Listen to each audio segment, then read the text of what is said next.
Wow. Sorry for the idiotic vlogger here trying to go live.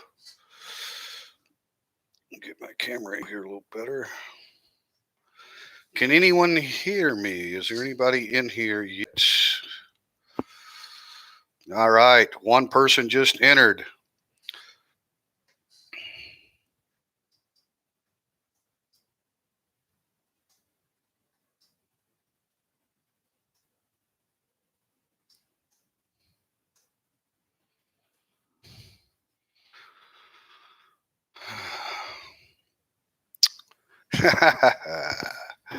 Can you hear me? Testing, testing, testing.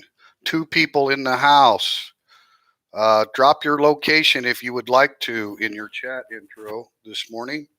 Good morning, everyone. Teacher Thomas Thailand here. Yeah, I was trying to. Hello, Juan from San Diego. Thank you. Thank you for joining, sir. Nice. I've never been to San Diego. As a matter of fact, the only time I was in California, I was at LAX. And so got to hang out for a couple hour layover.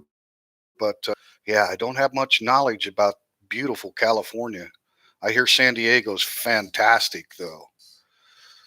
So, yeah, we only got a couple of people. There's a lot of live streams going on this morning, so we may not get a large crowd. And of course, my subscribers that were aware of the event that I created were waiting for me to actually go live.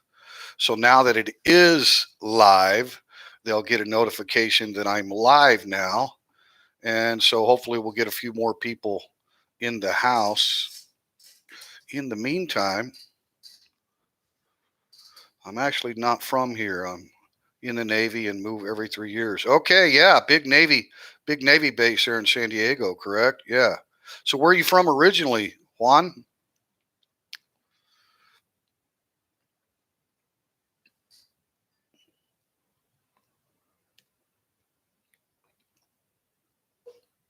Good morning. Good morning to all.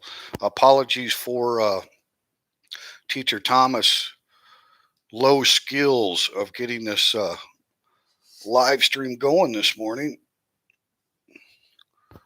Sound okay? Video okay? Lighting okay? See my shirt this morning? Ah, big fat belly. Ahan. Ahan Thai Army. You say Ahan. So Navy out of San Diego. Juan, appreciate your service. Appreciate your service. I know that you and I have chatted some in the comment section of some of the videos, and I appreciate your support of the channel. Two thumbs up. Two people in the house with two thumbs up. Now we got three. So our audience is growing a little bit. Uh, please, if you want to live chat, if you're comfortable with it, tell us where you're from or where you're at. Thomas, greetings from North Carolina. Hello, Carl. Good to see you, buddy. Thanks for tuning in. Like I say, I'm not real good. Hey, I'm happy to provide information there, stepping out, and that's kind of what my channel is all about. I try to gear it towards serious people that are thinking about relocation into the Kingdom of Thailand. And so, living here 5 years, I've gained a pretty vast knowledge. I still learn every day. I'm no expert by any means, but if I had known then what I know now, it would have been a lot smoother transition for me when I first arrived in Thailand 5 years ago. I came here. I mean, I did some research on the Kingdom of Thailand, and I'm a kind of a big history buff, so I studied a lot of Thai history. But I didn't really know anything about long stay visas or how I was going to manage to live here long term. I just had a small pension at the time, so I knew the cost of living was low, and I was in the northern suburb of Bangkok. Beautiful condo. Uh, with a swimming pool and a gymnasium, beautiful, beautiful condo in walking distance to so many things, including the cinema, the mall, the Tesco Lotus grocery store. So it was a good place to start in Thailand because I didn't have any transportation or anything like that. Uh, but I had made some contacts via Facebook for some people in Thailand. So I'd kind of made some Thai friends. And one of them is the lady I call my sister, my Thai sister. Her name is Kitty.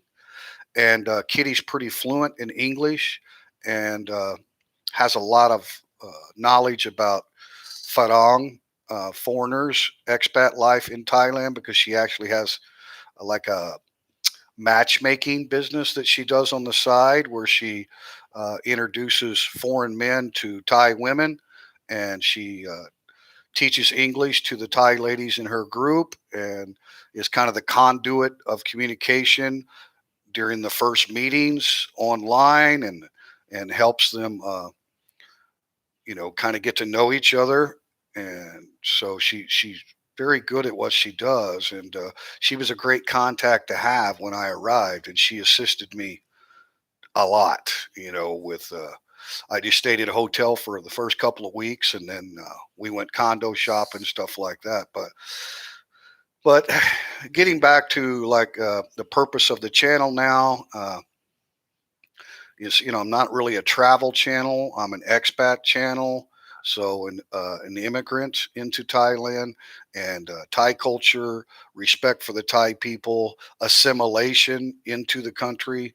It has been my experience, and my life has just gotten better and better every year in Thailand. So I kind of am an example of how to be successful in the kingdom when you arrive here not knowing much of anything, and there's a lot of uncertainty and a lot of risk to relocating to a foreign country. And they don't speak your language. I think there's only about 20% English fluency in the kingdom, and most of those are going to be your hotels, your entertainment areas.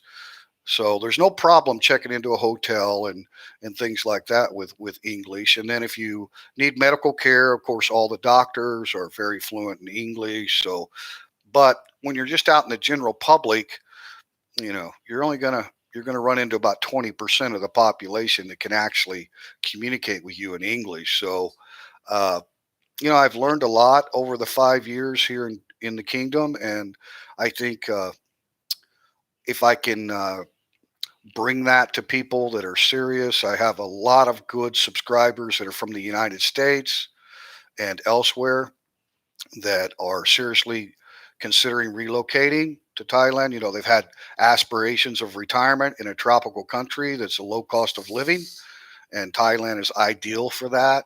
So, I don't have a big audience yet, but the audience I do have is very high quality people. So that's kind of my goal now, and I think it's important to immerse yourself uh, in the country of which you choose to relocate to. You're not just passing through; you're planning on making it a long-term second home. So that's what I've done, and with my videos, I think the quality of the content is improving as I learn more and more about how to be a YouTube vlogger, and I can do the voiceover and narration that kind of gives a little bit more detail into what you see when we're out and about. So I'm glad that I'm getting a lot of positive feedback, and that the channel is recently on the uptick as far as new subscribers. I realize it takes time. It takes time to build a large subscriber base, and I'm in no hurry. I always say quality over quantity.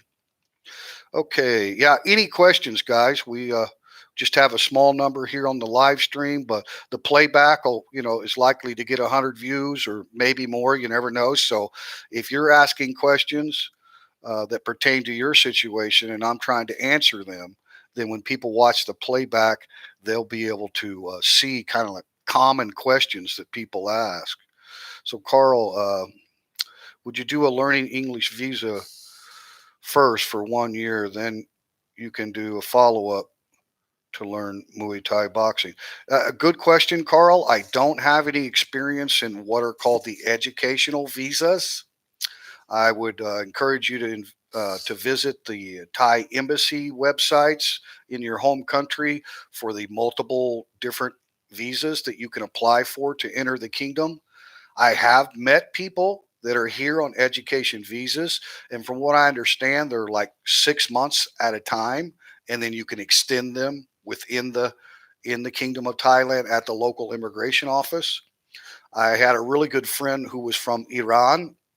He was a young man that was going to university in Bangkok. You have to understand that these private international schools and these big universities in the Kingdom of Thailand are all the courses are in English. So you get people from all over the world that are here as students. And I spent a couple of weekends with him. We did what's called an English on tour. We were teaching English to groups of single Thai ladies to improve their English communication skills with what would be potentially a foreigner that they might like to begin a relationship with. So that was the purpose for the seminar. And so him and I did that for a couple of weekends up in Pattaya, and he's a really great young guy. A lot of good people in Iran, and I can tell you he was very frank with me about their situation and their government in Iran. But he told me that of course, he'd been going to school here for like 2 years when I had met him, and he's the one that explained to me that every 6 months he goes down to extend it for another 6 months, his education visa. And he just has to provide paperwork from the university as far as his enrollment, right? Things like that. And then I know other people who have came here for on education visas for purposes like learning massage. There's Thai massage schools. You mentioned Muay Thai. There's a lot of big Muay Thai training centers here. So whatever the educational system is, they will assist you, with your educational visa extensions because the school or whatever industry it is that you're receiving your education is required to provide you with certain documents that proves that you are in fact continuing your education here in the kingdom. So good question. Um, Thank you, Gary Halliday. I like that last name. On my mother's side, grandfather was named Holiday. So pretty close. Halliday, Gary. Well, thank you, Gary, for I appreciate that compliment. I'm doing my best. Like I say, it's a learning curve, and the learning curve is like a windy road because you get a little bit of a straight stretch, and you're kind of like, hey, I'm kind of figuring this out. Then you hit another big bend in the road, like I did this morning with the live stream. I had created that event 48 hours in advance so that people would, have plenty of notice that I was going to go live. And then when I went to the event, I couldn't see anywhere where it says go live or start the stream, right? So I just had to go, to my YouTube studio and not actually enter the link of that live stream event that I had created, and just had to go into my studio and start a new live stream. So I'll, like I say, it's a learning curve. I'll get more information. Some of these bigger vloggers that have a lot of experience in this, they understand the details of how everything works. Thanks, Thomas. I thought you had done a year to learn to teach on that visa that went on to be a professor. No, sir. No, sir. No. Okay, I might have misunderstood your question. There's a difference between an educational visa and a visa that would allow you to work here in the kingdom in education to become an English teacher. Okay, there's the most common visa that people apply for when they're coming to the kingdom for the purposes of employment, any kind of employment, right, would be called a non-immigrant B visa, and this visa is for business, right? B stands for business. So now I've never been on a non B, but I know many teachers, expats here that are on a non B they're really the easiest visas that you can get because you don't have to show any income requirements, right? You don't have to like show money in a Thai bank. So you're verifying to the immigration office that you can sustain yourself here, right? Like I have to do with my non-O immigrant visa that's based on marriage to a Thai citizen. I have to show that I have a pension or I have money in a Thai bank, right? A non-B, the entire visa is connected to your employment contract. If your employment contract is broken and you're terminated or you leave your job, you only have like 30 days to leave the country because your B visa is only valid while you're currently employed. So, like I said, don't have first-hand experience in the application process and also the yearly extensions. But I've worked side by side with a man from California who's also a professor at the military academy. He's been on a non B, he's been here for 14 years. And basically, the school, whatever school you're working for, they do it all for you. The only thing he has to provide is photocopies of his passport pages, right? And he fills out one little form every year for the extension. But basically, the administration, clerical staff, they keep a file on all of their foreign teachers, and they have all of that uh, B visa requirements and application. They have to, like, the employer has to provide like a guaranteed contract. There's like a power of attorney thing that the supervisor of the foreign language department does. So it's kind of complicated on the employer end, but on your end, not difficult at all. So now what you can do if you want to just come to Thailand, I think we're going to open up and get past this COVID thing sooner than people think. Now, it may be 2021, but I kind of think that let's get into the hot summer months in the northern hemispheres of America and the UK and Europe, and let's see if this thing kind of burns itself out. But when you are able to enter the kingdom, what you can do, regardless of what your intentions are, the my advice would be to go to the Thai embassy or consulate in your home country. You can also go online and you would apply for what's called a tourist visa. Now, these actual visas are affixed into your passport. Okay, here's mine. So this is a non-immigrant O visa, and you can see that that's affixed in there, right? So that's when you first apply. Okay, and this is a non-O based on marriage. Right here in Thai, under the remarks, it says legally married to a Thai citizen. That's what that says. Okay. Now, I got this. You cannot get these inside Thailand. You cannot apply for the visa itself in the Kingdom of Thailand. Okay, you have to go to an embassy or a consulate outside of Thailand. I got this one in Vientiane, Laos.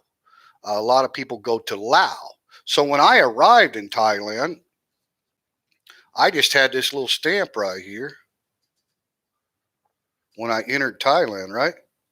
And basically, what that is, I didn't have anything but a passport. I hadn't applied for a visa. I hadn't done anything. I got on a plane, bought a ticket, right?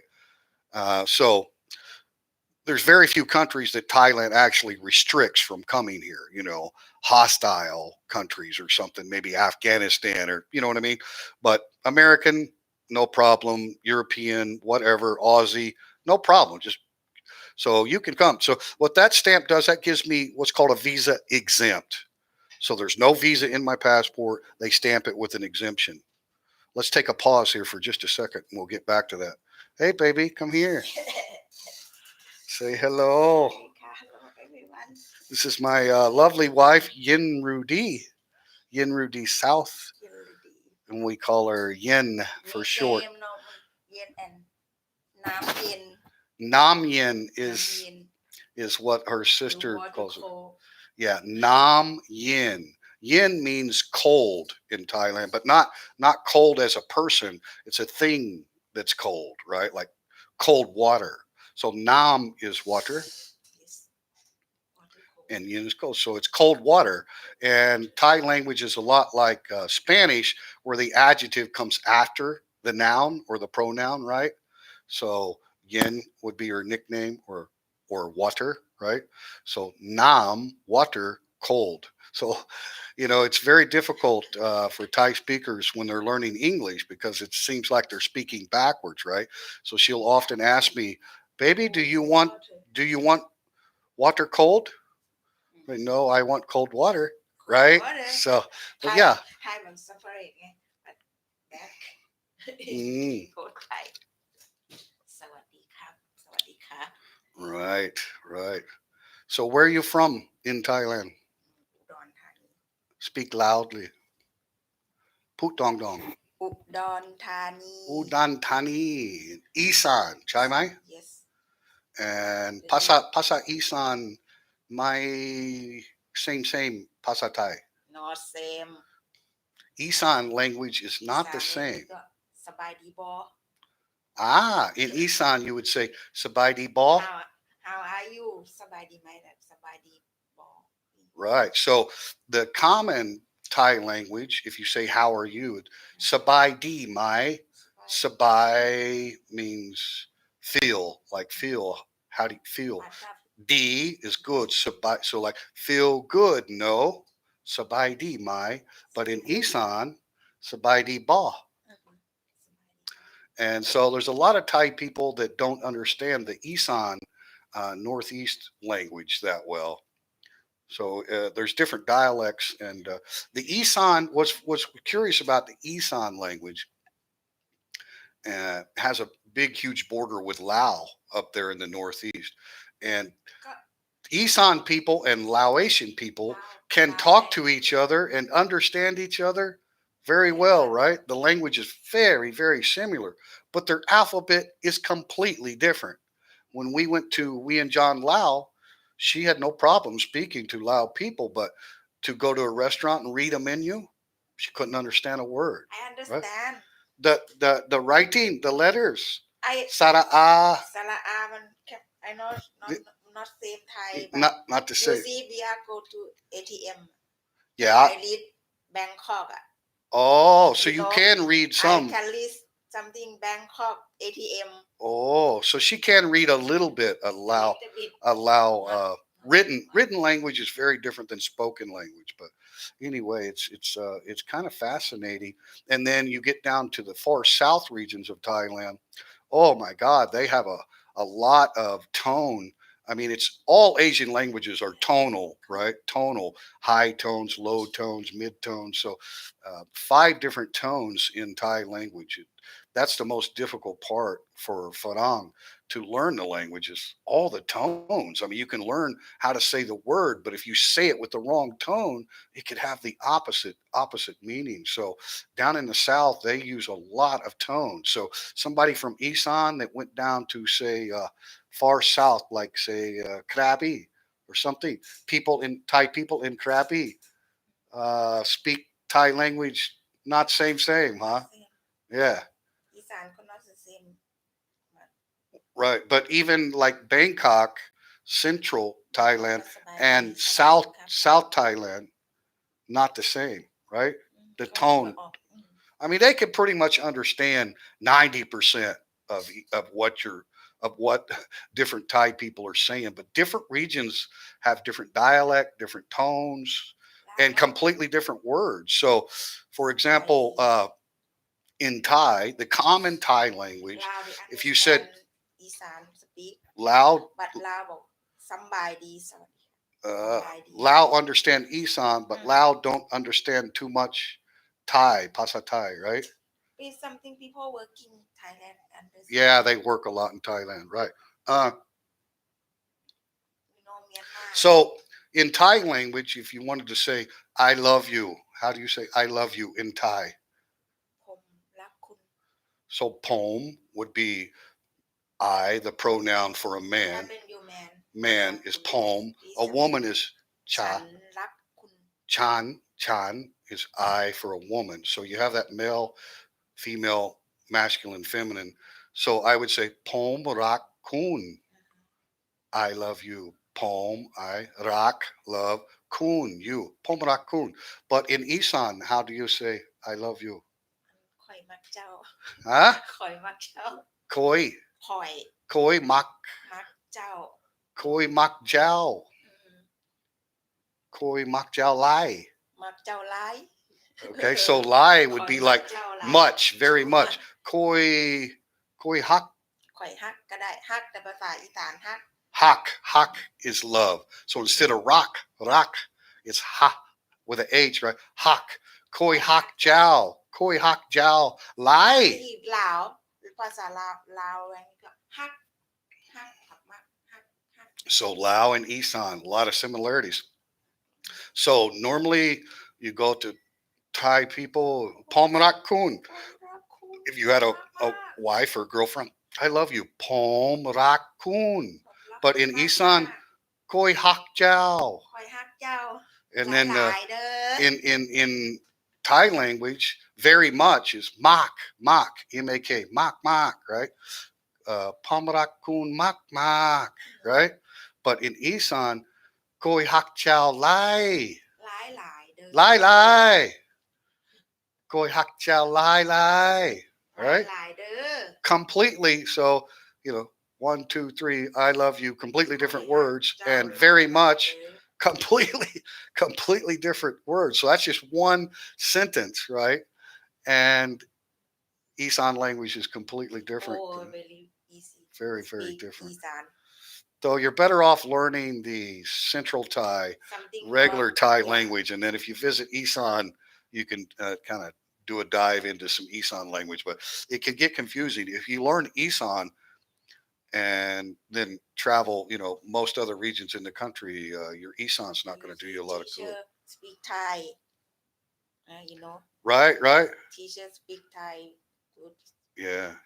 Okay, so you go to work today, huh? Little bit. Waiting to sit there. Okay. So my wife is working. Her and her sister have a pork shop called CP Pork Shop here in Bonchang, and it's actually her sister's investment and stuff in the shop. Her sister is a multitasker. She teaches English. She has the matchmaking. Now she has a pork shop. She does a lot of stuff, but Yen just goes because it's something to do. Staying at home all the time. Have fun, right? Enjoy assisting customers, and they have fresh pork and fresh chicken. They don't cook anything. Okay, baby. See you. So anyway, yeah, thank you. How did I meet my wife? Well, good question there. TQ. Hey, TQ.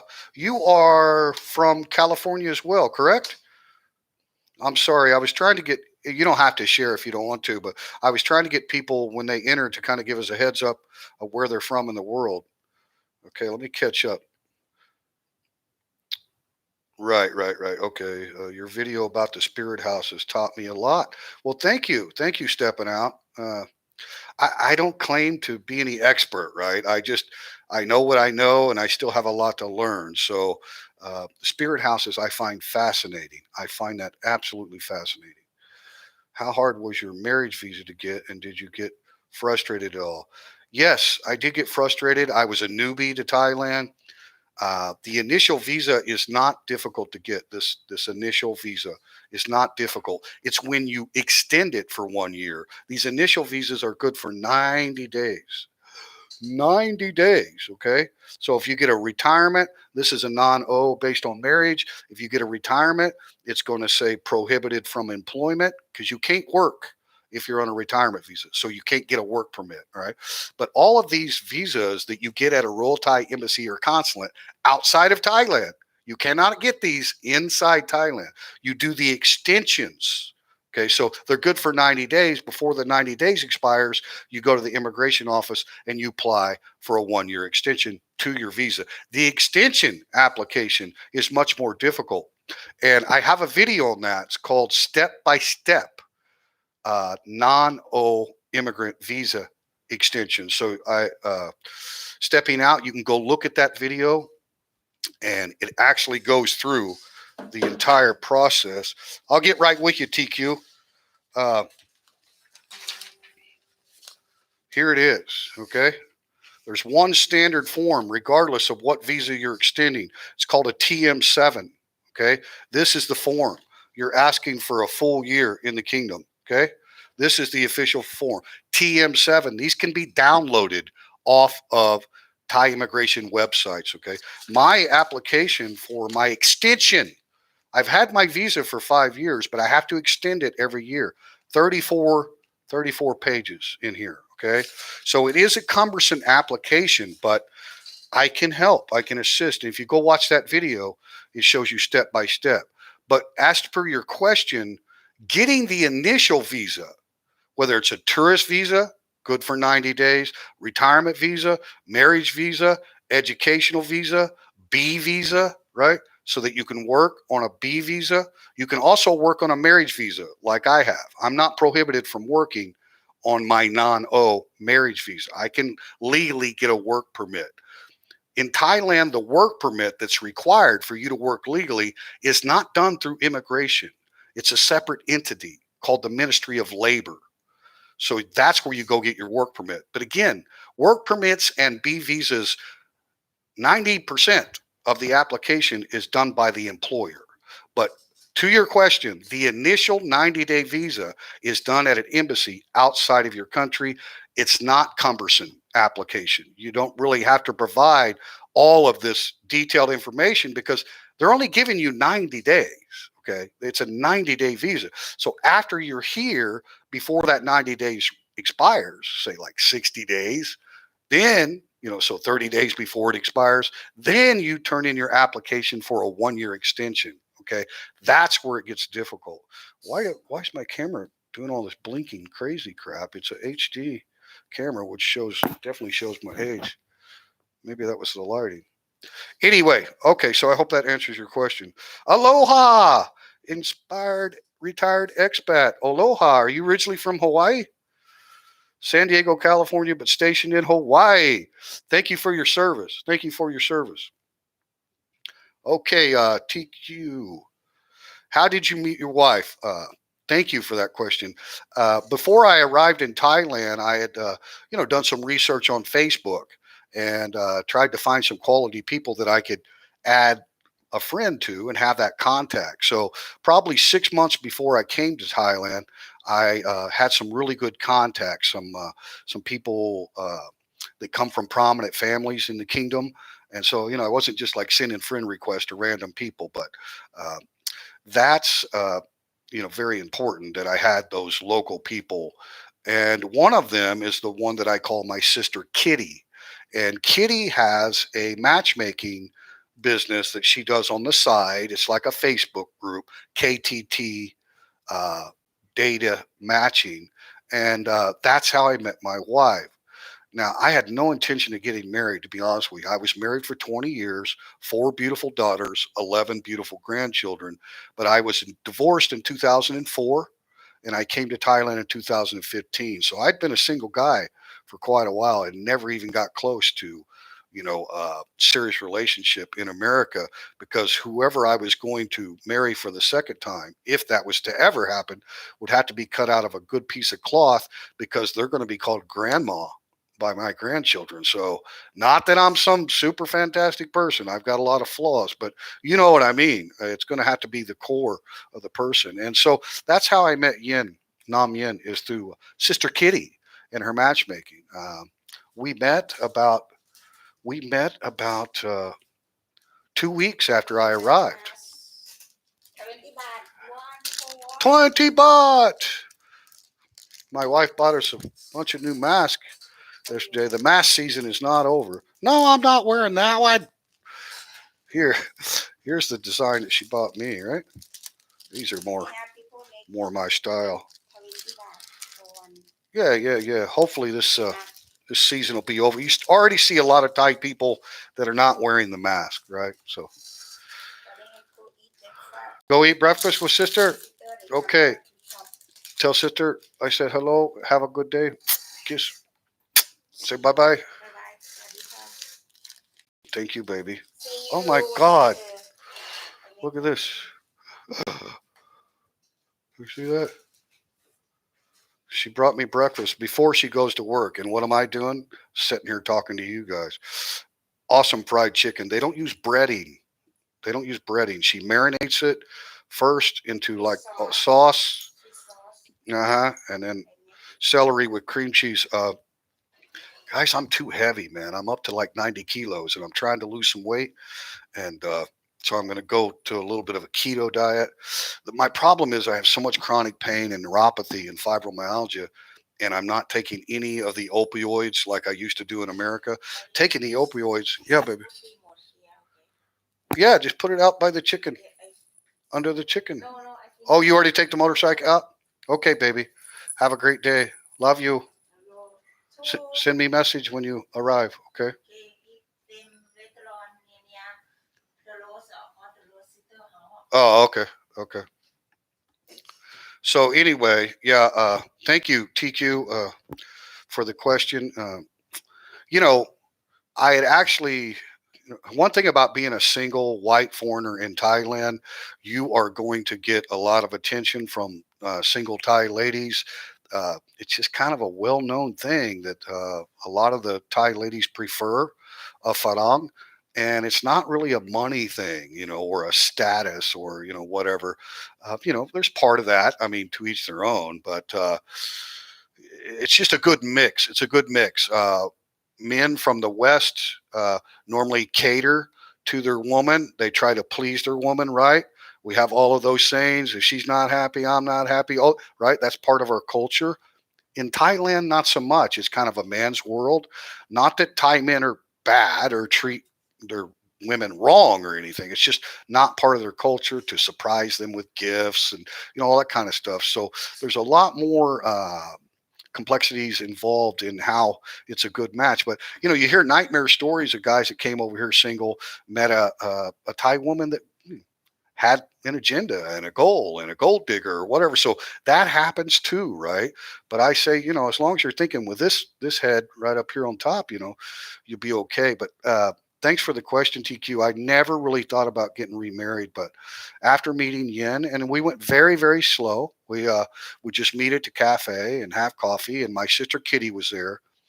And Yin's English is pretty good. Yin is just a simple country gal. Okay, she doesn't have a high level of education. She's from Isan, which is one of the most poorer regions in Thailand. Uh, her family's very poor. Uh, Her mother died when she was 8 years old. Her mother is originally Vietnamese, came here to Thailand during the Vietnam War era, and met her father, who is Thai. So her mother passed away when she was 8. Her father went on to live a long life, but he had passed away about 5 years before I met Yin. So knowing the culture and that there can be obligations to the parents of your Thai wife, right? If you get married, there can be that obligation. It was important for me when talking to Sister Kitty. She understood what I was looking for. I wasn't looking for a career woman with a high level of education and love to travel and have all these things in common. Because of my disability, put it bluntly, I was kind of looking for somebody that would be happy as a housewife and just enjoy the simple things in life, right? And wow, I struck gold with Yin, man. I had dated several Thai women, you know, I say dated. I had met several Thai women, and there was a lot of them that just wasn't a good match, but there was something special. A chemistry between Yin and I. But Yin's English is very good because she worked as a nanny for an American man who had a Thai wife. He was worked for Chevron in the oil industry. So Yin has traveled all over to Hong Kong, to China, to Vietnam, a lot of different places with the family. They had two children, so she was a nanny. She would read English books to the children. So, she had pretty decent English skills, but uh, and what was more important to me is what was at the core and what was in her heart. And as beautiful as she is on the outside, the inside is pure gold. And that woman has less sin than than I could ever think about. Like I've got way more flaws and way more mistakes. She's just so Her weakness is that she's so trustworthy of people. She wants to think the best about everybody. So there are obviously people that don't have pure motives. And so as far as making business deals and stuff like that, I kind of have to be on that because you don't take the word of whoever she's talking to. But thank you for the question. It's been an outstanding relationship. Okay, let's move on. Thank you, inspired retired expat. Thank you for your service, Aaron Henson. Well, howdy from the center of North America. Whereabouts in the center? I'm originally from Kansas City, Kansas. Kind of hard to get more center than that. Where are you from in the center, Aaron? If you're still in here, uh, lived in many places around the world, but now we call Texas home. All right. Okay, TQ in Texas. Yeah, I thought. Okay, yeah, I had. Can you speak Vietnamese? Can Yen speak Vietnamese? No, no, not at all. I'd say her mother was originally from Vietnam, but she passed away when Yen was 8 years old. Yen is the youngest of nine children. Nine children. So she's got a lot of older brothers and sisters, and we go visit them occasionally. And they still, Yen has a property up there. She has a small farm that's in her name, right? That was left to her by her father. A small farm and a house. It's not much, and it's in a small town in Udon Thani, in the province of Udon Thani. Udon Thani City, up here. I've got a crude drawing of the Thai map, very crude. Art is not one of my skills. But here's the northeast region, and Udon Thani is probably the biggest city in all of Isan. Isan kind of runs that, like that section right there, northeast. And this is considered the high plains region. It also has a lot of beautiful mountains and stuff, but mostly farmers up in this area. Not that there aren't very, very successful businesses and business people. There are, right, and highly educated people. So don't think it's like some backwoods thing, right? So yeah, she's from up here in Udon Thani, and it's a small town called Chaiwan. Chaiwan, and it's her town was actually known for a sugarcane factory. Was one of the biggest employment centers of Chaiwan. Good people up there. Yes, yes. Actually, her education. Wow, because they were so poor. She's told me stories about how her father could only give her 5 baht for lunch, and things like that.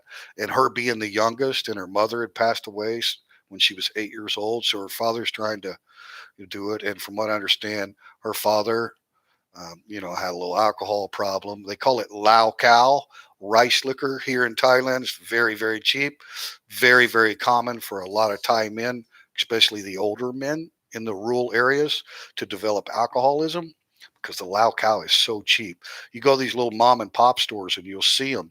They may have a big bottle of Lao Cow. They got little shot glasses there, right? And then bigger glasses where they mix it, like a cocktail. But you'll see the men, even the younger men that are going to work, right, like in construction or whatever, stop at the little mom and pop store, take shots of Lao Cow. I'm talking 7 o'clock in the morning. So, but you know, uh, Yen's been a blessing to me. My daughters all say, "Wow, lucky Yin, right? Her life has changed." But I tell you what, I think I'm the luckiest because, honest to God, there's no way I would have actually gotten married if there wasn't 100% certainty about the loyalty, uh, the commitment, honesty. I mean, she's got it all, man. She's got it all, and I think it's not a rare find in Thailand. And that's when I get aggravated at some of these vloggers that generalize Thai women, and they use the stereotypes of the Thai bar girls, the red light districts, and all that, to try to generalize that this is Thai women. They're going to scam you. They're going to take you for your money. You build a house and then buy a farm, and then they kick you out. There are horror stories, and there are people that are gold diggers and will take advantage of you. But I think it's a small minority of the people. I mean, only I think less than 10% of Thai women would ever work in a bar or the entertainment district. I mean, talking about the prostitution end of it. Now, bartenders and waitresses, whole different deal, right? There's a lot of hospitality jobs that revolve around the red light districts, right? So not all, but Thai women are, you know, if you're going to generalize, they're very modest people. The opposite of, say, like if you go to a beach in Brazil, or just think of a beach in Brazil, what's the first thing you think of, right? Little G-string bikinis, Brazilian bikini wax, right?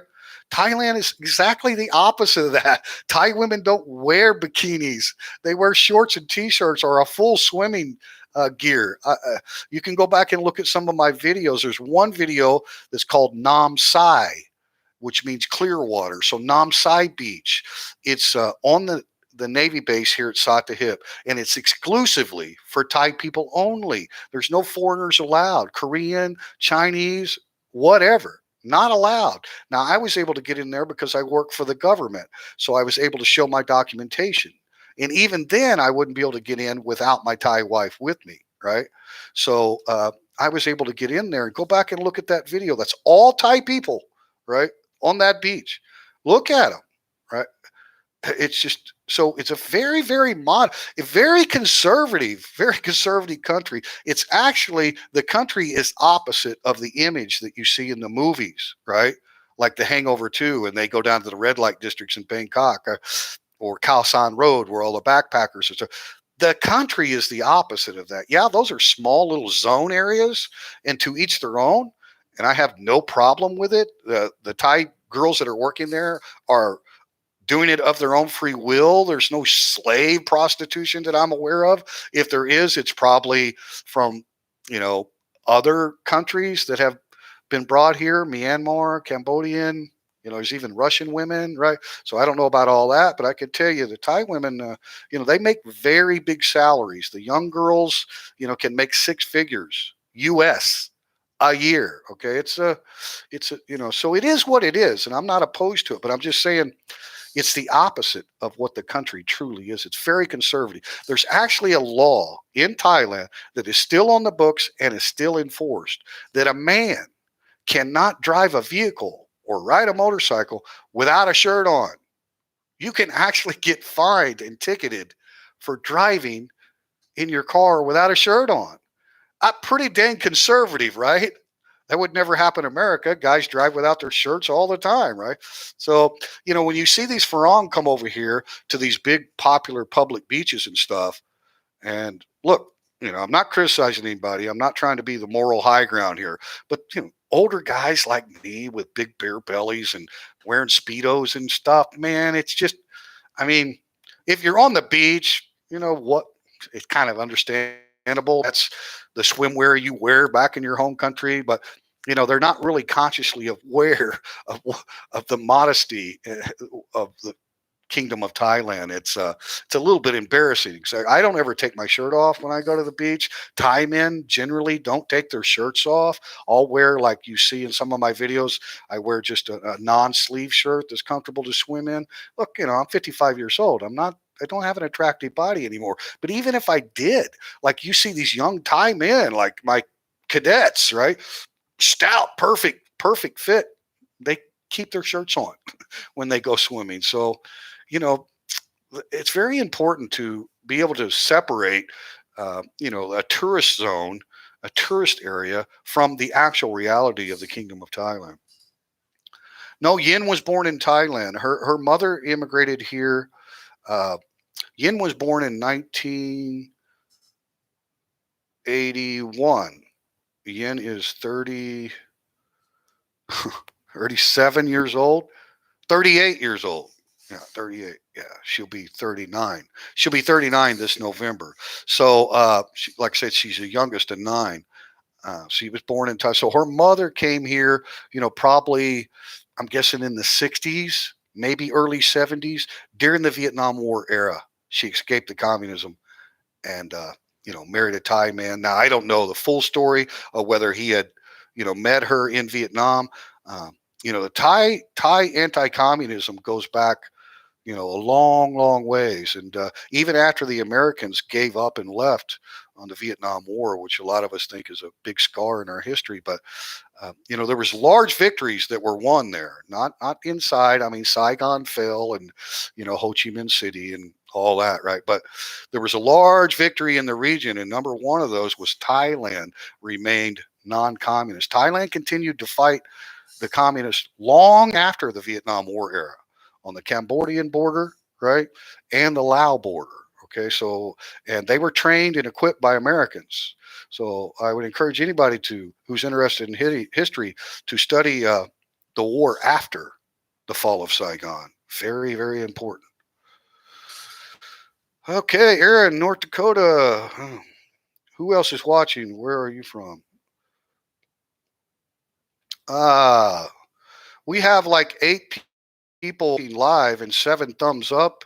I haven't been watching the chat messages. Foreigner Joe. Oh my God. Foreigner Joe's in the house. Good morning, brother. I can't stay long. Hey, man, just glad you dropped by. Thanks for dropping by and saying hello.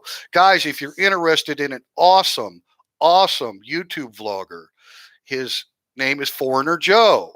He's American and he has a great background, a long service to the United States military and to the DoD as a civilian contractor. I would encourage all of you to go to Foreigner Joe, and you can see he's posted his email here as well. Hey, thank you for that email, Joe. That way I can reach out and give you some private messages, and I don't have to publicly in the comments of your YouTube channel. But Joe is just, you could tell by the way he carries himself and the way he presents himself. He did a lot of research. He's been in a lot of countries throughout the world during his time of service. He did a lot of research and deciding where he wanted to retire to. He's retired now, and he chose Thailand. So go watch his channel, man. It's absolutely fantastic. And it's just, Joe's just kind of like a hobby guy like me. I mean, he has a lot more subscribers. His channel has grown rapidly, but he's not interested in earning money off of it. He's more interested in bringing his experience here in the kingdom. And he represents the expat community so well because he interviews subscribers, and the subscribers that come here are out picking up trash on the beaches. And Joe and Thai Girl Gift also is Joe's girlfriend. She has her own channel. So if you're interested in the Thai girl perspective, and Gifts English is good, she has her own channel called Thai Girl Gifts. So I encourage you guys to go check that out. All right, thank you, Joe, for stopping in, man. I know you're a busy guy, and I appreciate your support of my little channel. Are you active duty? Yeah, retire. Yeah. Inspired expat. Are you still on active duty? And you said, I appreciate you, TQ, chatting between each other. I like my high quality subscribers and viewers to this live stream. I love it when you guys chat amongst yourselves and share information. I think it's so important. We are a community here in Thailand, and know that TQ has a great relationship with Joe. They know Joe and Gift real well, and TQ is been to Thailand, and I don't know the full background, but they're great people, and they're looking forward to retirement here in Thailand. So when we do get past this COVID, and I think it'll be sooner rather than later, when we get some international inbound flights going again, hopefully I think the summer months in the northern hemispheres will have a big impact on the virus, and the virus will burn itself out, kind of like the first SARS. That's what I'm hoping for, right? Vaccines and therapies and all that's great. We got to do that. But, ultimately, hopefully this thing will burn out. I know in Asia here, Southeast Asia, very tropical, warm. Cases have been extremely low throughout the entire pandemic. Thailand was the first country outside of China to have a positive COVID test. Thailand gets about 10 million Chinese tourists per year. Thailand is like their Florida, right? China is mostly northern hemisphere. I mean, there are southern regions of Thailand, but still gets pretty cold even in the southern regions. But the bigger populations, Wuhan, Beijing, Shanghai, all they get a lot of seasons. They get all 4 seasons. So they're the number one tourist here, and of course they've been shut down too. Nobody's coming into Thailand. Ah, yeah, man. Okay, to clarify, Joe, thank you very much. I look, man, I really enjoy being a consumer of YouTube, but we all have limited amount of time, and I've watched some of Joe's backstory, but I don't know the specifics. And thank you for the clarification, Joe. Uh, He was a GS-14 DoD government employee. Contractors are okay. Yeah, you were directly employed by DoD. You have a full retirement from DoD. But prior to being an employee of DoD, you were actually active duty military as well, correct? For 4 years or something like that, I believe. That's correct. Under 60 deaths in Thailand from the COVID-19. I think there's only, don't quote me exactly here, less than 100 remaining in the hospital. So 3,000 and something cases total since January. January was that first positive case early on because, like I say, a lot of Chinese come to Thailand. So you're thinking January all the way up to now, a total of a little over 3,000. Most of which of those all people have recovered, and now the repatriation flights into Thailand, excuse me, are continuing for Thai people that are scattered throughout the world. So as they repatriate them, there's serious screening, right? Even of Thai citizens, and then they're placed in a 14-day quarantine, right, before they're released into the community. So Thailand has done an excellent job. And so the new cases, we were down to 0 new cases a day there for a little bit, and now we're having a little bit, single digits, but they're all related to repatriation. Now, I think there's been some isolated community spread events, but very, very little. And so, early on, nobody knew for sure. And a lot of people discounted, the hot weather's not going to make it go away, has nothing to do with it. Well, now, the scientists have studied it.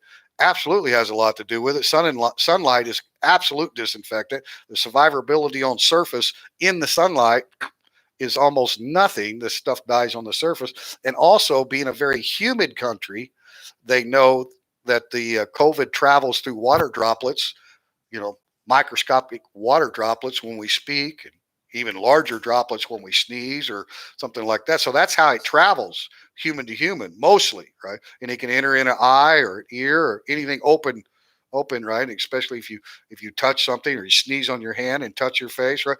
So the humidity is so high here. So you think about, putting a drop of COVID in this water, it's kind of diluted pretty, right? Or a water droplet with the COVID virus into the water bottle, it's diluted instantly, right? Well, if you have a dry bottle or a dry climate, like the cold weather season in North America and all northern hemisphere climates, right? You have that dry, low humidity, cold, right? Yeah, it's not going to be diluted so it's going to spread more rapidly. So that's a big factor too, in addition to the sunlight being able to kill it on surfaces, which I never understood closing beaches or outdoor areas. But look, I'm not going to be judgmental. Nobody knew what to do. Governments are trying to respond to protect the safety of the people. So hindsight's always 2020, but still, so there's 2 factors: hot weather, lots of sunshine, humid air, very humid air. So you think, say, achoo, and I do a big sneeze and I'm outdoors here in Thailand, where it's 95 degrees with 99% humidity. Okay. All of that sneeze just got instantly diluted because of the water level in the air, right? I mean, it just makes sense. You don't have to be really a scientist to understand that. Yeah. Okay, Joe, thank you for stopping in, man. Peace and love to you and Thai Girl Gift, buddy. Look forward to seeing you when we have that freedom of travel here again domestically. Coming soon, right? Very much coming soon. Have I missed anybody that's dropped a comment in here? We got Gary. We got TG, of course. We got Stepping Out, who's Juan. Foreigner Joe stopped by. Uh, 4 years in the Army. Thank you for your service, Joe, and your service to DOD. You know, We have a very good resource for veterans here in Thailand, there in Bangkok. It's called JUSMAG Thai, Joint United States Joint Joint United States Military Advisory Group, Thailand. Joint United States Military Advisory Group, JUSMAG, Thai in Thailand. Okay, they have their own building. They have a clinic there for veterans. I need to go get my identification now that I have a full 100% disability through the VA, right? And I have my benefits letter and all that stuff. So I need to visit JUSMAG Thai. Also, my wife, Nam Yin, can get military ID, right? So we can both get ID. She's listed as a dependent on my military pension. So we can go down and we take our marriage license and all that and go to JUSMAG Thai. They're going to take our photo and give us that beautiful ID card. Kind of like a DOD card, I guess, Joe. It's I don't know exactly. I haven't gotten it yet, but basically military ID showing that I'm a military veteran that's disabled on a pension. So that assists you when you travel, especially in the United States. You get discounts and stuff if you have that military ID, and also boarding planes and different things. So, Joe, appreciate you stopping by, man. Take off if you need to go. I love your new bicycles. Joe and Gift just bought some really nice road bikes. My wife and I both have two ourselves. Need to ride them more, but we just bought them at Tesco. They were like 7,000 baht a piece, so they're pretty nice, but they're not the lightweight, really really nice road bikes. But yeah, Joe and Gift just bought some bikes, and he's making some vlogs. He's got a lot of really good equipment. He's got a drone. There's so many of these vloggers that are far advanced than I am, guys. I'm a total rookie. I got my GoPro here. And if anybody knows anything about GoPro, they have multiple microphones, right? So when you're talking and you don't have a mic, the audio kind of gets jacked a lot of times. And but I bought this adapter. If anybody knows anything about GoPro and you can help me, right? It's the microphone adapter. This is 2,000 baht on Lazada, so like $60 for this thing, and it has two ports here. So two different styles of microphone that you can plug into it, right? Which is really what I want to do on my riding chats. So while I was on Lazada buying this thing, which fits the GoPro port, it's just what you got to have, right? I also ordered the microphone, right? It's a pretty decent quality microphone. I think it was about 500 baht on Lazada, so not a real expensive one. And it's got this male end on it. Well, this does not fit this. So, Lazada, this is a microphone for GoPro Hero 5 and all the way through 7, supposedly. And then this is the adapter you have to have. So this does not fit the port adapter on the GoPro for a microphone, right? Does not fit either of those. So I'm like, okay. So I get the adapter. The adapter goes right in there. Ink say, oink say, boom, perfect, right? Turn it either way, right? So anybody has any information on this GoPro stuff? We don't have a big electronics store here in Bonchang. We're a small beach town, so I'll have to go to Pattaya or to Rayong and go to an electronics store because I'm afraid that if I order another one on Lazada, I'm going to end up with the same problem. I'm not going to be able to use it. So this is what I'm looking forward to, where I can get the wind noise down. I can do live audio on the riding chats on the Kawasaki. So anyway, I apologize, man. I'm a rookie at this, and I will invest more and do more. I don't know if I'll ever have a drone and all this nice equipment that Joe's got, and but to each their own. I mean, this great quality content. I think the content of my channel will probably be what helps me grow as a channel is the content. So I may just have simple equipment or whatever, but I hope that I can give a perspective and information that my goal is to help people that are serious about relocating to Thailand, right? I'm not a travel channel. I'm not going to go around and do all the red lights and all that, bar scene. I'm just not that guy. I'm not interested in it. I have nothing against it. To each their own. Okay. I have friends that come in from the United States pre-COVID, Everything's pre-COVID now when you talk about normal days. But buddies that came over here that were single, and I went with them. We went to LK Metro up in Pattaya, right? Hang out, have some drinks, a blast, blast. A lot of I can use my eyes. I just don't use anything else, right? I'm married and I'm loyal, and I don't care about that. I'm older now anyway, so But yeah, there's nothing wrong. And my wife is so understanding, and she packs my bags. I'm like, baby, my buddy's coming in. I need to go to Bangkok. He wants to go to Soy Cowboy. She'll pack the bag. She doesn't like ask questions. Well, who are you going to be with? What are you going to do? Where are you going to stay? Right? She trusts me completely. I trust her completely. It's magical, guys. It's like having the best of both worlds. Loving, caring wife, happy with simple things in life. Doesn't care about material things or possessions. Right? Her world revolves around me. My world revolves around her. And yet at the same time, she allows me to go out and have the guys' nights and go out and, and play pool and have some rum and Coke. I'm not a big drinker, but when I do go out, I like it. I miss all of the USA, TQ. Thank you for the question. All of it. Now, there's a lot of areas of the country that I haven't been that I'd like to visit. I've never been up far northeast, like I've never been north of Virginia. So I've been to Virginia and all through the Carolinas and Florida and Georgia and Alabama and Kentucky and Tennessee and Texas and Oklahoma and Missouri and Arkansas and Kansas, Iowa, Dakotas, Wisconsin, uh, then out west and to Idaho, Montana, Wyoming, Arizona, California. Never been to Washington State or Oregon. Down into Arizona, New Mexico. So I miss it all, man. It's a beautiful country. I can't wait. My wife and I were planning on taking a trip this year, pre-COVID, and we were gonna. I was just gonna rent like a little drive-along travel trailer, right? And we were gonna spend time with my grandkids.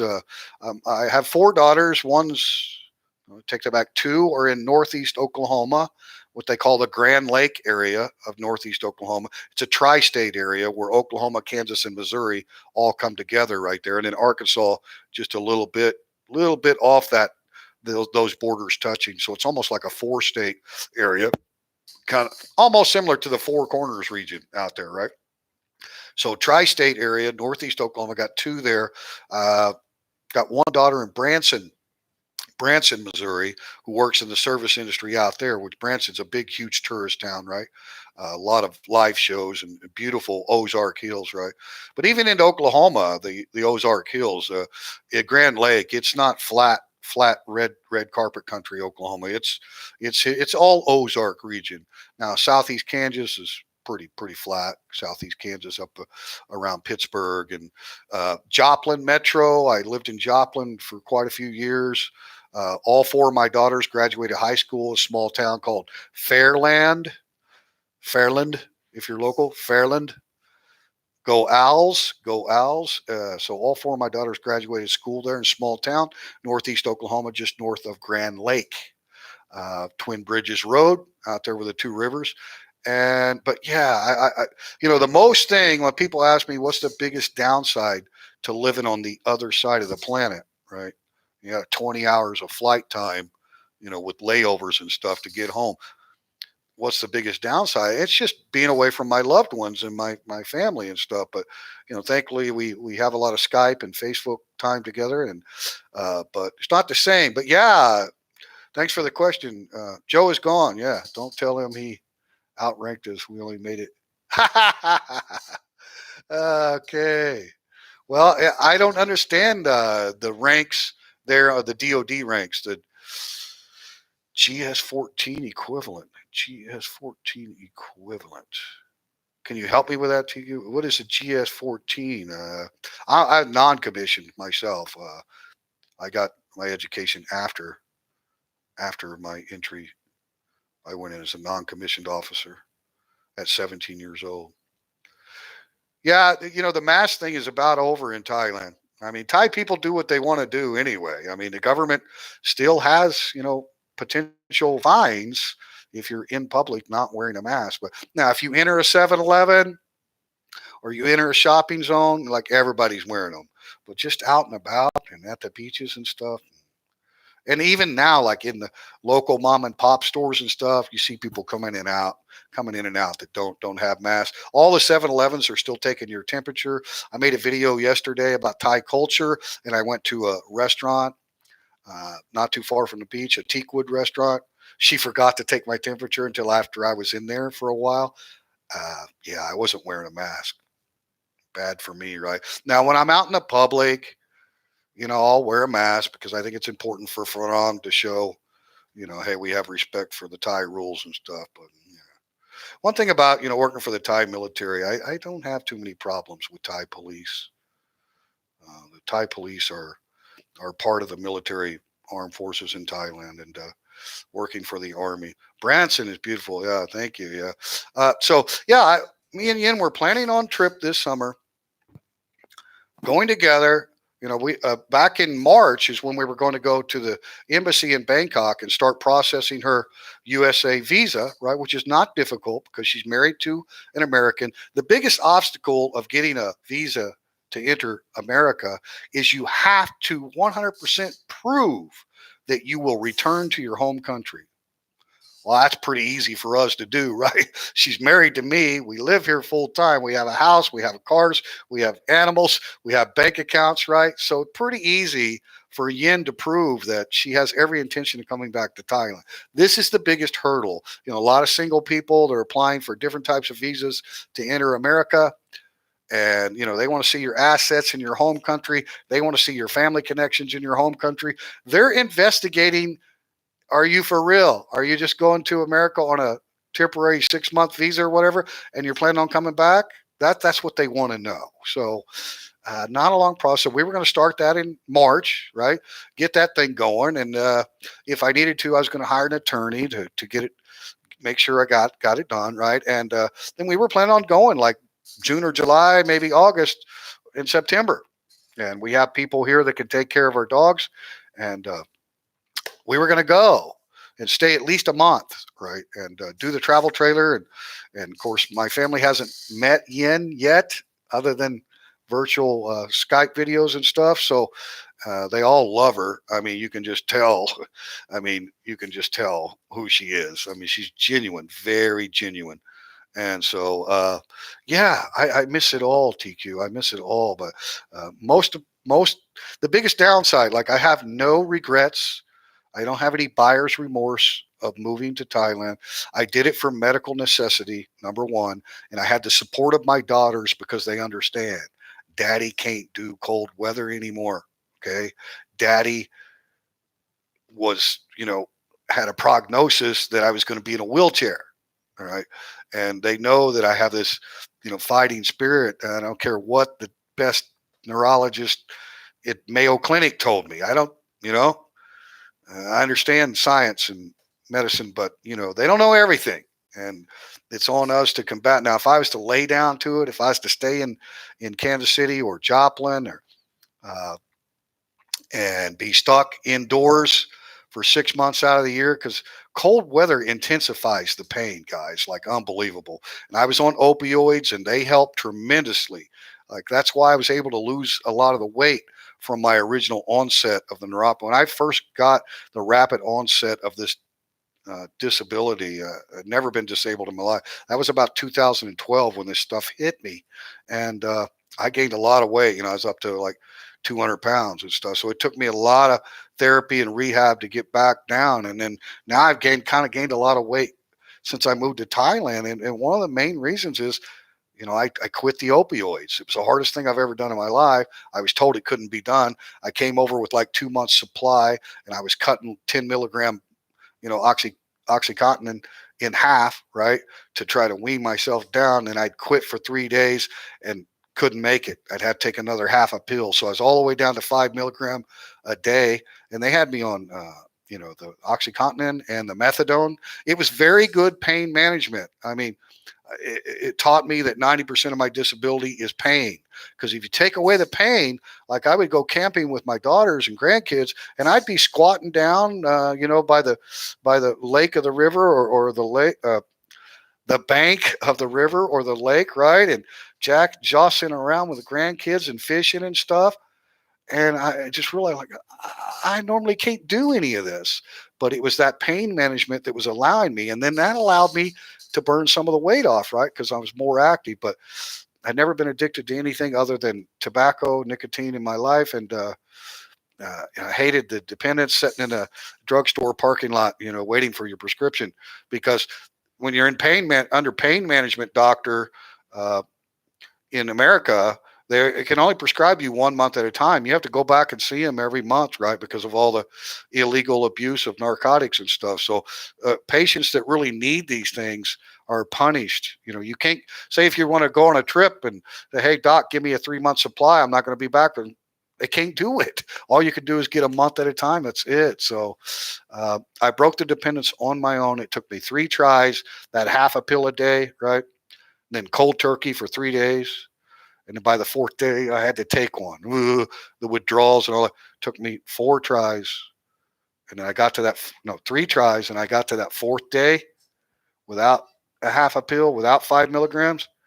And I made it through the worst of withdrawals. And it was the most difficult thing I've ever done in my life. And I've never taken narcotics again for the pain. So I have a lot more pain because of it. Now, living in a tropical climate and the barometer stays pretty steady here, I feel a lot of pain come on during the monsoon season. We have a lot of low pressure and stuff, but there's no drastic temperature changes, and that makes a huge difference. So it's chronic inflammatory demyelinating polyneuropathy with sensory predominant. And so it causes like fibromyalgia type pain, musculatoral, skeletal neuropathy. I wouldn't wish it on my worst enemy. Right. So that's the reason I came here. And because I have the support of my daughters, I don't have that regret. So I miss them all. I love them all, and I want to go every year. And I want Yin and I to go every year now.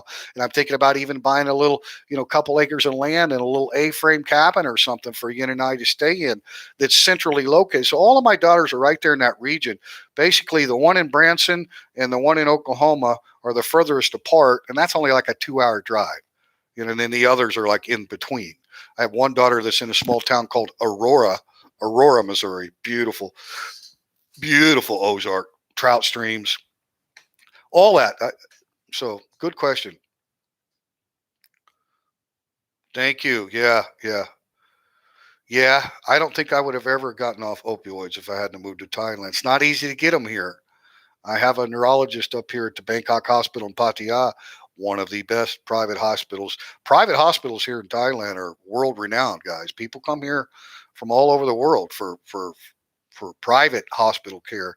Now the government hospitals are good too. They just have longer waiting lines, but I've never had bad care at a government hospital where you self-pay.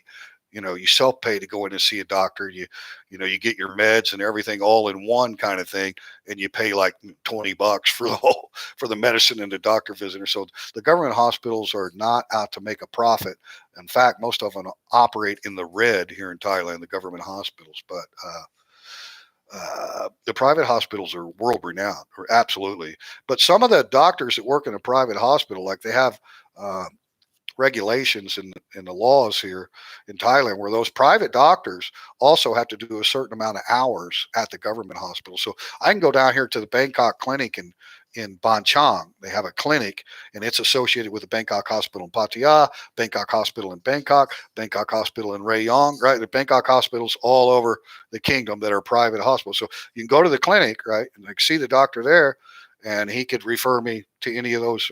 Well, my sister Kitty, the Thai sister, the matchmaker, the one that has the pork shop, she had an accident and fractured her foot. She had a bad fall and fractured her foot, and she went to that clinic, and then they referred her to a government hospital, right? Because that's where she had some accident insurance, and but it was only like 50,000 baht worth of coverage, right? So she had to have surgery, for the fractures.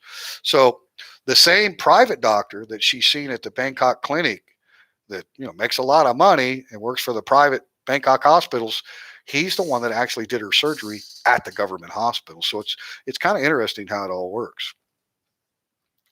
Sorry, don't normally chat this much. The COVID quarantine shows how much we need social. TQ, no apologies necessary, man. I am so grateful to have you here. Uh, you know, all of my members are going to see this most likely on the playback. But even the guys that are here now are, to get the perspective. Yeah, Texas is fantastic, but the winter is not as great as they say. Trust me, I from 2012 during the onset, I lived off the grid. I had a Jeep and I pulled a nice pop-up trailer, a nice old Rockwood, a heavy one with solid walls, really nice one. And I stayed down at North Padre Island outside of Corpus Christi, Rockport. I'm sure you know that area well. North Padre Island is the national seashore, right? It's not like South Padre Island where all the spring breakers, and it's very desolate out there on the North Padre Island. I stayed on the Laguna Madre, did a lot of sea trout fishing and redfish, had my own little rowboat, right? So I'm trying to survive. I'm getting out of cold weather and I'm headed south. So I would go down there about October through November, had Thanksgiving dinners out there on North Padre Island with strangers that I'd never met before. Everybody brought like a potluck, and one guy had a big smoker, smoked a bunch of turkey and ham and stuff. Amazing experience. Uh, People with huge RVs, you name it, right? And then me with my little Rockwood pop up. But them cold fronts come through there. You get about 70-mile-an-hour winds, and yeah, it gets pretty dang cold. So from there, I'd go over into Arizona. I had a niece that lived in Phoenix, and I also was getting treatment at the Mayo Clinic in Scottsdale at the time. So I'd go down there to winter to do the snowbird. And even there, I'd wake up in that camper, and because I'd be at a primitive site out in the national park. I believe it's Mesa or something. It's like in the mountains just outside of Phoenix. Not going north like up to Flagstaff. Not up in the high country where they get all the snow, but down in the desert valley there. But them deserts get cold early morning. That sun drops, and that clear, beautiful. You never seen so many stars in your life, but that temperature. Whew, there's no cloud blanket. There's no humidity, and man, that temperature drops, and it'd be like 40 degrees in the morning. Wake up and build a campfire outside. So I lived off the grid, for about a year doing that kind of stuff. I love Texas, though. I got family in Texas. I got a brother in what's a little suburb of Fort Worth there. Brain fart. I can't remember the name of the town, but basically Fort Worth, Dallas area. One of my best high school friends ever is lives in Dallas. I've got a nephew in Austin. My sister's that lives in Kansas City. Her in-laws are all from Corpus Christi, Rockport area. So not my direct family, but they're in-laws, and my sister's been married to her husband for 20 something years. Oh my God, I have a delivery. Hang on a second. If you guys want to stick around, stick around. I'll come back. I think it's Lazada.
Okay, I'm back.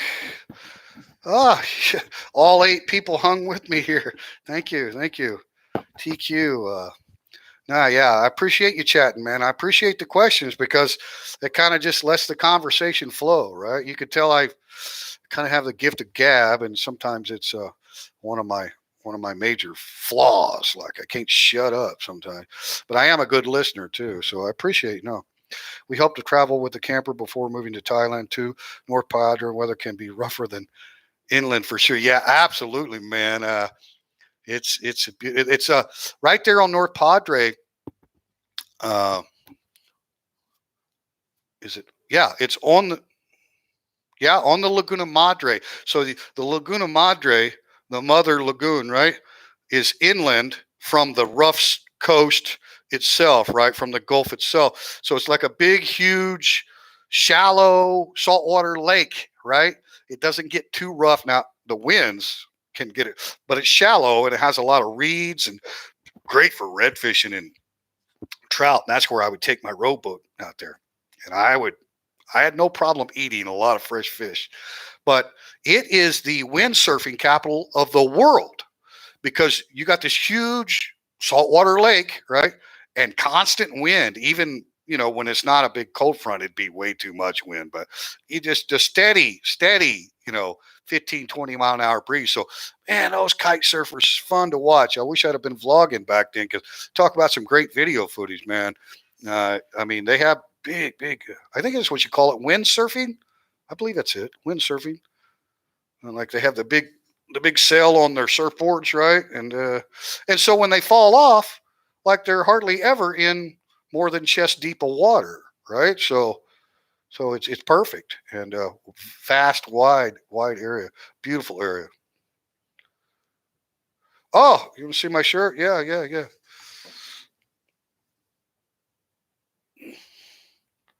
So Royal Thai Army in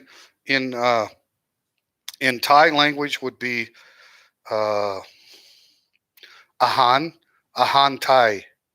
I don't know about the word for royal, but army is Ahan Ahan Ahan Thai. So Thai Army. I'm not sure about the royal part. Yeah, like I say, my fluency in Thai is not that good, and I'm very proud of my time with the academy. Here's my work permit. You see, it's got a little age on it here, and this is separate. My visa.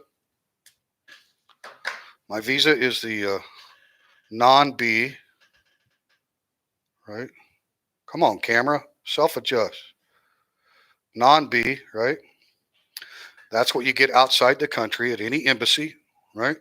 I had to prove that I was married. I had to take my marriage license and all that stuff, but I didn't have to prove any income or it was pretty short application. And you drop off your application with your passport at a Thai embassy, come back the next day, pick it up, and they've got it in there. So it's good for 90 days. Then after you re-enter the kingdom, before that 90 days expires, is when you do the 1 year extension application, which is the video I made step by step, 34 pages. You have to have two copies for the immigration office, and I make a third one for my own record. So the extensions, whatever visa you apply for at an embassy, is pretty simple.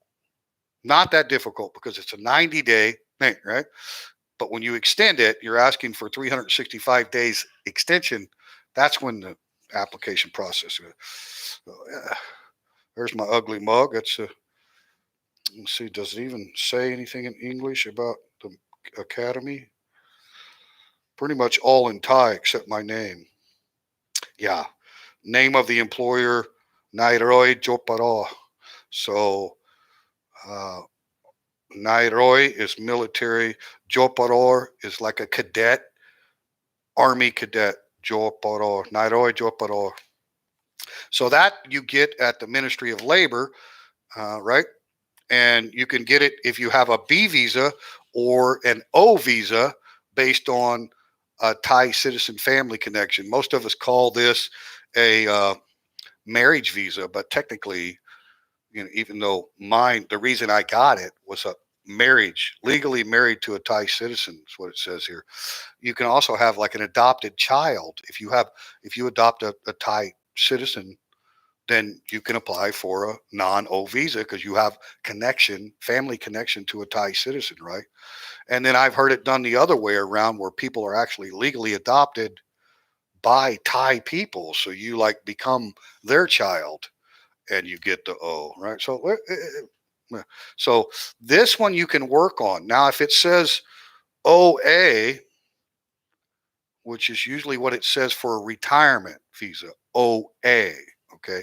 Or some people start out with the O visa based on marriage, like I think Chuck with No Time to Be Sad. I think he started out with this O visa based on marriage to Paige, right?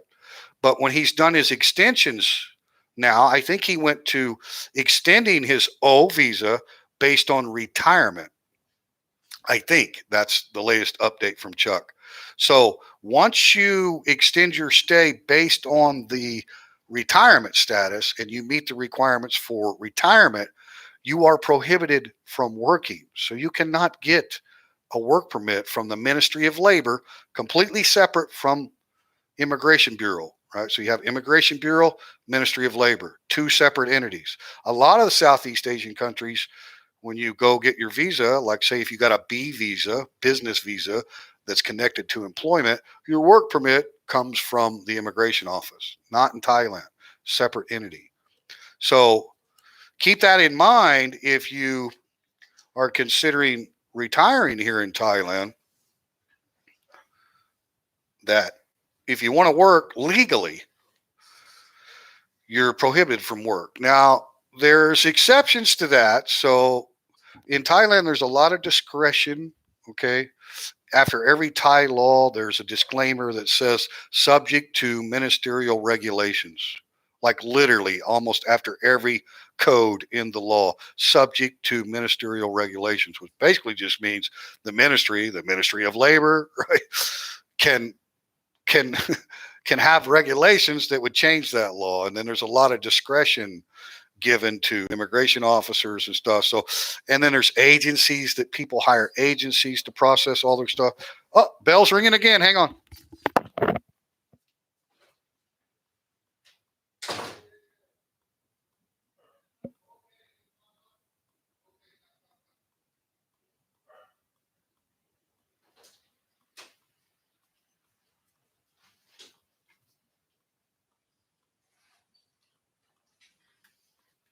It's a it's a repairman. The repairman came. Our sliding patio door up front broke. I don't know if you can hear me with the microphone. So 1,000 baht. He had to replace all the glass. He took the door away and brought it back, reinstalled it. $30.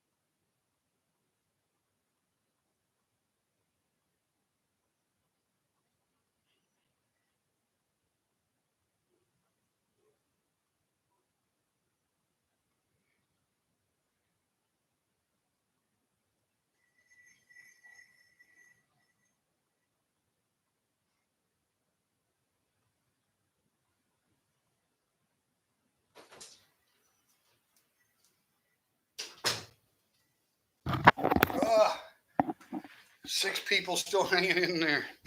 We're going to close this out pretty quick. Yeah, they just finished installing the door, the sliding, right? Patio or the front door has the sliding lock and it's glassed doors. Well, when Yin comes home from work, the dogs get so excited. They love her so much. So I'm opening up the sliding door after I close the gate so they can't get out of the yard. I'm opening up the sliding door and Jake just bolts before I can get it all the way open. And he knocks the door out of the track and the door just bam and the glass shattered, right? So that happened 2 days ago. Yin made a phone call. The man came and got the door, took it with him to the shop. Now, here we are 2 days later. He brought it back. Glass is completely brand new. He reinstalled it into the track, adjusted the track, made sure it's all great. 1,000 baht, $30. Service in Thailand's amazing. I'm in Nipigon, total guess, Ontario. Hey man, thanks Gary, coming from Canada. Wow, amazing. Hey, TQ, I can get you these. Uh, what sizes are you guys? You can get these at the Academy. I'll be at the Academy Tuesday. Okay, Tuesday, and I'm gonna make a video of the campus. I think I sent you the link, but I may not have. It's called the acronym is CRMA.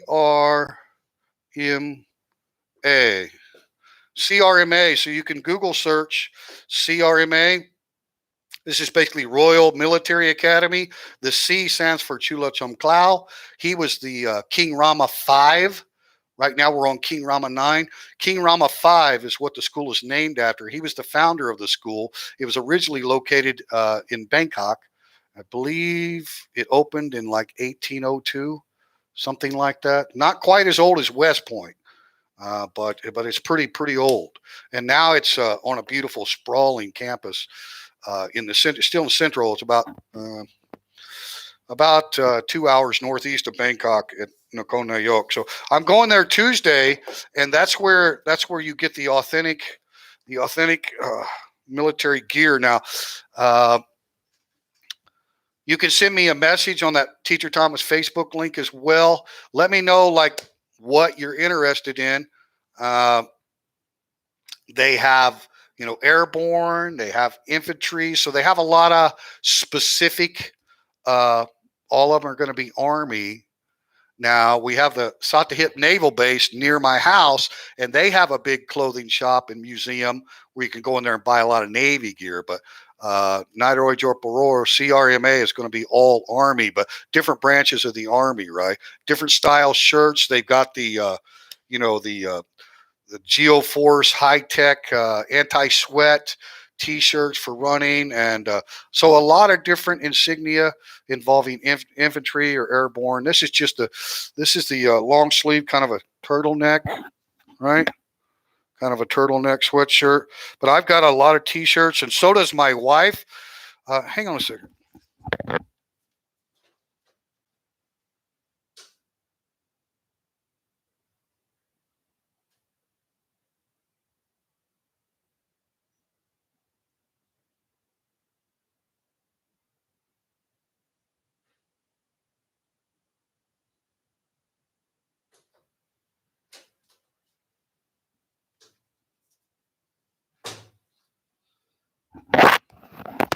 This is the get that microphone turned up.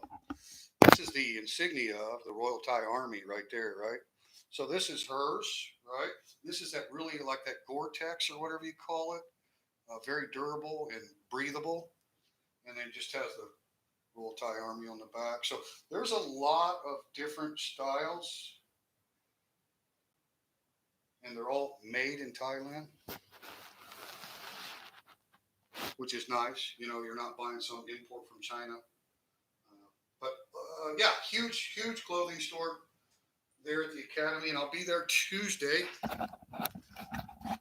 I will be there Tuesday. We are Army. Hooah! We got tons of West Point gear. Right on. Okay, I mean, West Point, CRMA is the Thailand equivalent. So, yeah, give me the detail on the sizes, and probably try to surprise you. Shipping is really cheap. I can mail stuff back to you guys in the United States.